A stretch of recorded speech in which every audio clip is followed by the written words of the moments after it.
started the Australian Youth Climate Coalition because there were a lot of organisations in Australia that were working with young people, but not directly, I guess, addressing the issue of climate change. And as a young person, it really affects my future, it affects all of our futures.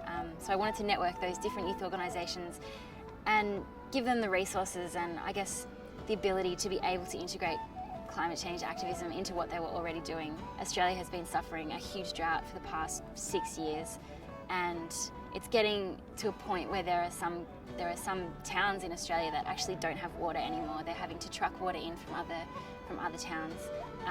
I come from a farming family. My uncle is a cattle farmer and a wheat farmer, and they have to hand feed their stock now because there's just not enough vegetation growing on the ground because there's no rain. The drought affects every Australian now. Every single place in Australia has water restrictions, so it's something that really touches everyone.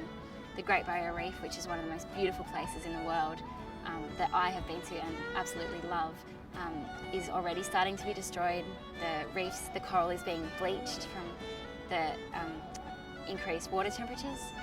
And also a lot of our World Heritage sites are under threat. Personally, I can't imagine not feeling so strongly about climate change.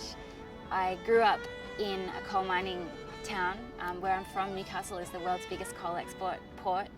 I used to see 30 to 40 coal ships on the horizon every morning before school when I went surfing.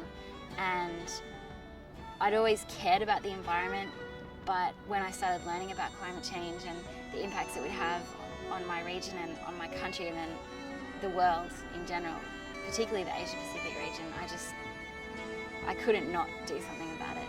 I feel like we're at such an exciting time in the world for climate change. It's a huge threat, and it certainly makes me quite sad at times, the fact that our world is being destroyed and we may not be able to stop that. But it's also hugely exciting to meet all of these young people, 6,000 young people here who are absolutely passionate and are devoting their lives to trying to create a new clean energy future. This is a really, really exciting time to be a part of this movement.